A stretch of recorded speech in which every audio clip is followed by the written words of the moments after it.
ಜನ vitamin B12 problem ಮತ್ತು injections ಇದೆಲ್ಲ ತೊಗೊಳ್ತಾನೆ ಇರ್ತಾರೆ. 1 ವರ್ಷ 2 ವರ್ಷ 3 ವರ್ಷದ ತೊಗೊಳ್ತಾನೆ ಇರ್ತಾರೆ.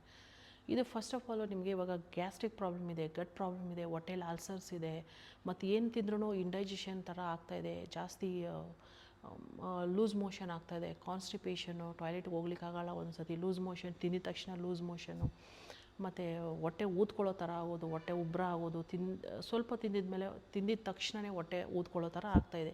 ಇದೆಲ್ಲ ಪ್ರಾಬ್ಲಮ್ ಇಟ್ಕೊಂಡ್ರೆ ವೈಟಮಿನ್ B12 ಡೆಫಿಷಿಯನ್ಸಿ 100%. ಅದನ್ನು ನೀವು ಎಷ್ಟೇ ಮೆಡಿಕೇಷನ್ ಇಂಜೆಕ್ಷನ್ ತೊಗೊಂಡ್ರೂ ಸರಿ ಆಗೋದಿಲ್ಲ. ಫಸ್ಟು ಇದನ್ನು ನೀವು ಕರೆಕ್ಟ್ ಮಾಡ್ಕೊಬೇಕು. ಯಾಕೆಂದರೆ ಇದೆಲ್ಲ ಬಾಯಿಂದ ಹೊಟ್ಟೆ ತನಕ ನಮ್ಮದು ಈ ಪ್ರಾಸೆಸ್ ಇದೆಲ್ಲ ಚೆನ್ನಾಗಿ ಆಗಿಲ್ಲ ಅಂದರೆ ಇವಾಗ ನಾನು ಹೇಳಿದ ಪ್ರಾಬ್ಲಮ್ಸ್ ಎಲ್ಲ ಬರುತ್ತೆ.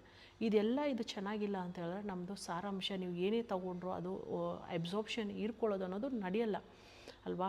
ಅದರಿಂದನೇ ಫಸ್ಟು ಇದೆಲ್ಲ ರೀಸೆಟ್ ಮಾಡ್ಕೊಳ್ಳಿ. ಫಸ್ಟು ಯಾವ ಥರ ಊಟ ತೊಗೊಬೇಕಂದ್ರೆ ಒಳ್ಳೆ ಹೈ ಫೈಬರ್ ತೊಗೊಬೇಕು, ಜಾಸ್ತಿ ನೀರು ಕುಡಿಬೇಕು.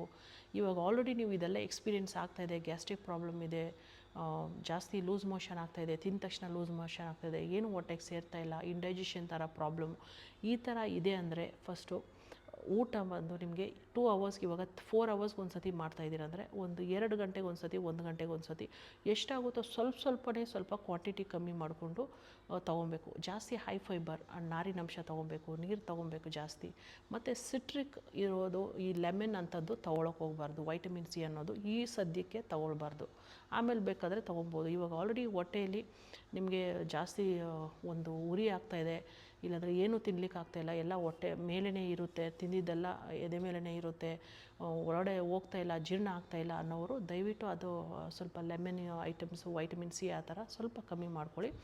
ಮತ್ತು ಸ್ವಲ್ಪ ಬ್ರೀದಿಂಗ್ ಮಾಡಿ, ಎಕ್ಸಸೈಸ್ ಎಲ್ಲ ಮಾಡಿ. ಮತ್ತು ಮೇಯ್ನ್ ಬಂದುಬಿಟ್ಟು ನಮಗೆ ಈ ಮಜ್ಜಿಗೆ ಆಗಿರ್ಬೋದು, ಮೊಸರಾಗಿರ್ಬೋದು, ಇದೆಲ್ಲ ಗುಡ್ ಬ್ಯಾಕ್ಟೀರಿಯಾ ಯಾವುದಿದೆ ನೋಡಿ ಆ ಐಟಮ್ಸ್ ಎಲ್ಲ ನೀವು ತೊಗೊಬೇಕಾಗುತ್ತೆ. Green colourful vegetables. ಬೆಳಿಗ್ಗೆ ಎದ್ದ ತಕ್ಷಣ ಖಾಲಿ ಹೊಟ್ಟೆಯಲ್ಲಿ ನೀವು ಈ ಮೌತ್ ವಾಶ್ ಯೂಸ್ ಮಾಡೋಂಗಿದ್ರೆ ದಯವಿಟ್ಟು ಅದನ್ನ ಸ್ವಲ್ಪ ಸ್ಟಾಪ್ ಮಾಡ್ಕೊಳ್ಳಿ. ಅದ್ರ ಬದಲು ಲವಂಗ ಆ ಥರ ಈ ಥರ ಏನಾದರೂ ಅದನ್ನು ಬಾಯ್ಲ್ ಮಾಡಿ ಆ ನೀರನ್ನ ಕುಪ್ಪಳಿಸಿ ಬಿಸಾಡ್ಬೋದು. ಆ ಥರ ಸ್ವಲ್ಪ ಅದು ರೀಪ್ಲೇಸ್ಮೆಂಟ್ ಮಾಡ್ಕೊಳ್ಳಿ.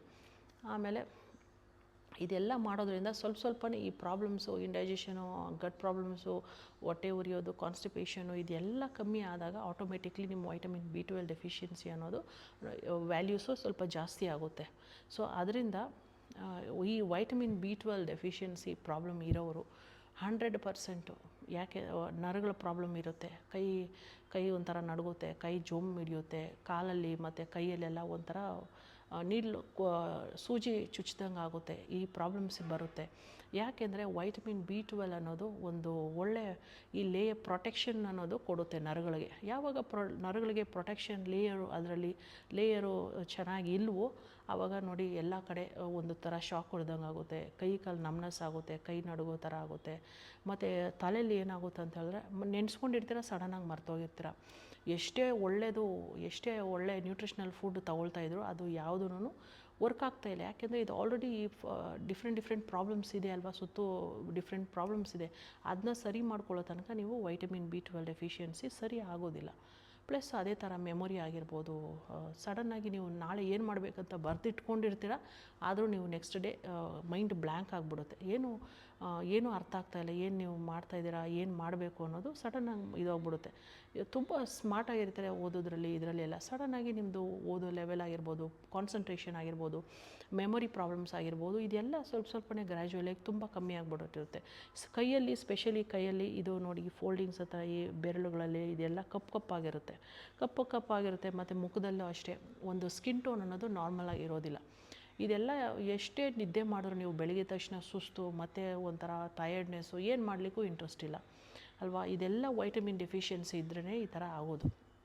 ಅದಕ್ಕೆ ಫಸ್ಟು ಹೇಳಿದ್ದೆಲ್ಲ ಈ ಸರೌಂಡಿಂಗ್ಸು ಇದೆಲ್ಲ ನಾನು ಏನು ಹೇಳಿದೆ ಅದು ಸರಿ ಮಾಡ್ಕೊಳ್ಳಿ. ನಾವು ಯಾವುದೇ ನಮ್ಮ ಬಾಡಿಯಲ್ಲಿ ಒಂದು ಆರ್ಗನ್ಸ್ ಚೆನ್ನಾಗಿರಬೇಕು, ಒಂದು ಫಂಕ್ಷನ್ ಚೆನ್ನಾಗಿರಬೇಕಂದ್ರೆ ಎಲ್ಲ ರೀತಿಯ ಒಂದು ಒಳಗಡೆ ಟೆಂಪ್ರೇಚರ್ ಅನ್ನೋದು ಚೆನ್ನಾಗಿ ಮೇಂಟೈನ್ ಮಾಡಿರಬೇಕು, ನರಗಳ ಹೆಲ್ತ್ ಚೆನ್ನಾಗಿರಬೇಕು, ಆಮೇಲೆ ಬ್ಲಡ್ ಸರ್ಕ್ಯುಲೇಷನ್ ಚೆನ್ನಾಗಾಗಬೇಕು, ಬಾಡಿಯಲ್ಲಿ ಒಂದು ಆಲ್ಕಲೈನ್ ಅಸಿಡಿಕ್ ನೇಚರ್ ಅಂತ ಹೇಳ್ತೀವಲ್ಲ ಅದು ಒಳ್ಳೆ ರೀತಿಯಲ್ಲಿ ಮೇಂಟೈನ್ ಆಗಿರಬೇಕು. ಮತ್ತು ನಮ್ಮದು ಉಸಿರಾಟದು ಗಾಳಿ ಆಗಿರ್ಬೋದು, ಆಕ್ಸಿಜನ್ ಎಲ್ಲ ಕಡೆ ಸಪ್ಲೈ ಆಗಬೇಕು ಒಳ್ಳೆ ರೀತಿಯಲ್ಲಿ. ಸೊ ಇದೆಲ್ಲ ಇದ್ರೇ ನಮ್ಮ 100% ನಮ್ಮ ಬಾಡಿಯಲ್ಲಿ ಬ್ಲಡ್ ಸರ್ಕ್ಯುಲೇಷನ್ ಇದೆಲ್ಲ ಇದ್ರೇ ಒಂದು ಆರ್ಗನ್ ಆಗಿರ್ಬೋದು, ಒಂದು ಫಂಕ್ಷನ್ ಆಗಿರ್ಬೋದು ಚೆನ್ನಾಗಿ ನಡೆಯುತ್ತೆ.